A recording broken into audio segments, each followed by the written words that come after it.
Oke, kali ini kita akan belajar tentang materi hukum dasar kimia. Ada 5 materi hukum dasar kimia. Yang pertama adalah hukum kekekalan massa, yang kedua hukum perbandingan tetap, yang ketiga hukum kelipatan perbandingan, yang keempat hukum perbandingan volume, dan yang kelima ada hipotesis Avogadro. Nah, sekarang kita bahas satu persatu. Yang pertama, hukum kekekalan massa ini dikemukakan oleh Lavoisier. Dalam hukum ini menyatakan bahwa pada sistem tertutup, jumlah massa zat sebelum reaksi dan setelah reaksi adalah tetap.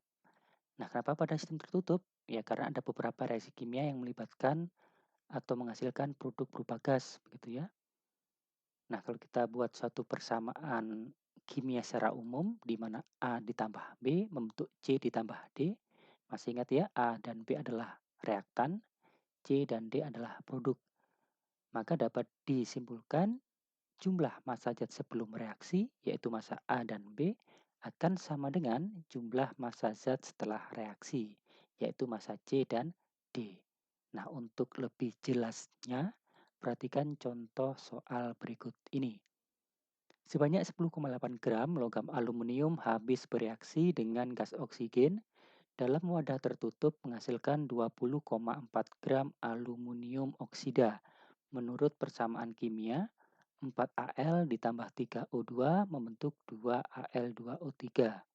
Pertanyaannya, berapakah massa oksigen yang bereaksi? Nah, karena kondisinya sudah pada wadah tertutup dan habis bereaksi, maka langsung bisa kita gunakan hukum Lavoisier. Berarti massa dari Al ditambah O2 akan sama dengan massa dari Al2O3. Kita masukkan angkanya, 10,8 gram ditambah O2 sama dengan 20,4 gram. Maka dapat diperoleh massa dari Al2O3 sama dengan 9,6 gram. Nah, itulah hukum Lavoisier. Selanjutnya, yang kedua ada hukum perbandingan tetap yang dikemukakan oleh Bru, di mana hukum ini menyatakan bahwa perbandingan massa unsur-unsur pembentuk suatu senyawa adalah tetap, tidak tergantung pada cara yang digunakan dalam memperoleh senyawa tersebut.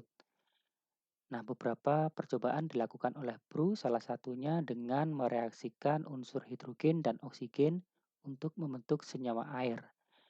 Dari percobaan ini didapatkan tabel massa zat sebelum reaksi, berarti hidrogen dan oksigen. Yang sebelah kanan adalah massa zat setelah reaksi, yaitu massanya air, gitu ya. Data pertama, ketika meracikan 1 gram hidrogen dan 8 gram oksigen, ternyata terbentuk 9 gram air tanpa ada zat yang sisa. Data yang kedua, meracikan 2 gram hidrogen dan 8 gram oksigen. Terbentuk 9 gram air namun ada sisa 1 gram hidrogen. Artinya hidrogen yang bereaksi 2 dikurangi 1, berarti hanya 1 gram hidrogen.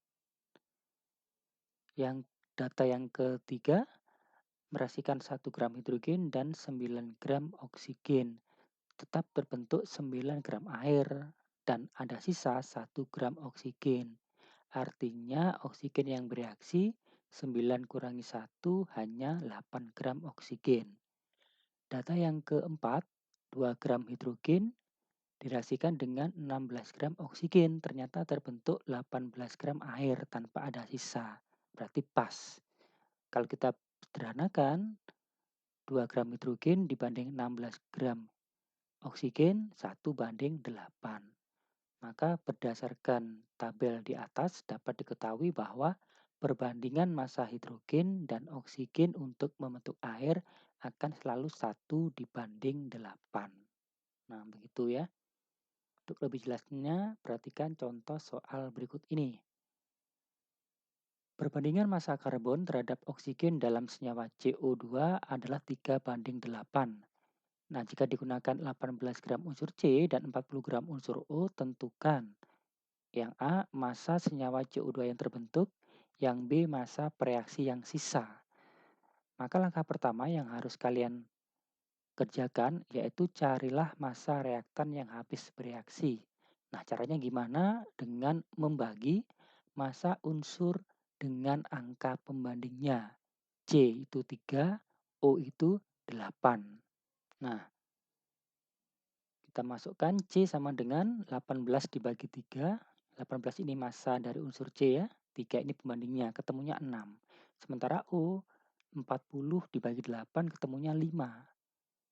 Maka O lebih kecil dibanding C. Hasil pembandingnya itu tadi ya. Karena O lebih kecil, maka O itu habis bereaksi namanya. Yaitu sebanyak 40 gram itu digunakan semuanya untuk bereaksi.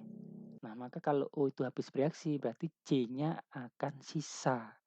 Maka kita harus mencari berapakah C yang bereaksi. Ya sudah, mencari massa C yang bereaksi, tinggal kita bandingkan 3/8 dikali 40 ya. 3 ini punyanya C, 8 punyanya O, dikali massanya O yang diketahui. Berarti ketemunya 15 gram. Maka bisa kita jawab pertanyaan A, massa senyawa CO2 yang terbentuk berarti dari massa C yang bereaksi ditambah O yang bereaksi. Maka kita masukkan angkanya 15 tambah 40 ketemunya 55 gram. Kemudian yang B, sudah ketahuan tadi ya, massa reaksi yang sisa yaitu massa C sama dengan 18 dikurangi 15 sama dengan 3 gram. Nah, itu untuk mengerjakan soal-soal yang berhubungan dengan hukum Bro. Nah, kalau kita perhatikan, perbandingan massa H dan O tadi dalam H2O adalah 1/8. Sementara perbandingan massa C dan O dalam CO2 itu selalu 3/8. Nah, itu dapatnya dari mana? Sebenarnya dapatnya dari AR-nya atau massa atom relatif.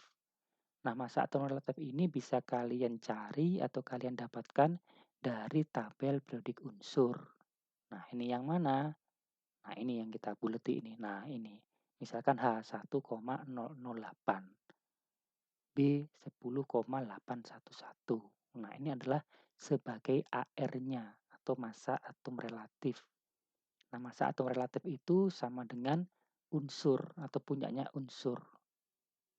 Nah, tadi ARH berapa ya? 1,008. Bisa kita bulatkan menjadi 1. ARC berapa? 12,011. Kita bulatkan menjadi 12. Nah, itu adalah AR untuk unsur. Nah, kalau untuk senyawa apa? Namanya massa molekul relatif disingkat sebagai MR. Nah, karena senyawa itulah gabungan dari unsur-unsur, maka mencari MR juga penjumlahan dari AR, unsur-unsur penyusun senyawa tersebut. Misalkan, berapakah MR dari H2O? Ya sudah, H2O itu kan H, 2H dan 1O. Maka kita jumlahkan AR-nya. 2 kali ARH ditambah 1 kali ARO. 2 kali 1 ditambah 1 kali 16 ketemunya 18. MR CO2 berapa? Ya sudah, CO2 itu kan 1C dan 2O. Berarti jumlah 1 kali ARC ditambah 2 kali ARO. 1 kali 12 ditambah 2 kali 16 ketemunya 44. Nah, itulah cara mencari MR. Nah, kembali ke perbandingan tadi,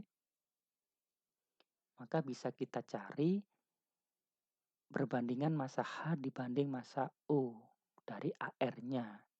Nah, massa H dibanding massa O berarti 2 kali ARH dibanding 1 kali ARO. 2 dibanding 16 ketemunya 1 banding 8. Sama ya. Begitu juga mencari perbandingan C dan O dalam CO2.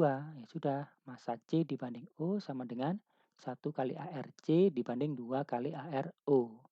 Berarti 1 kali 12 dibanding 2 kali 16. 12 dibanding 32, ketemunya 3 dibanding 8. Tadi tentang hukum perbandingan tetap.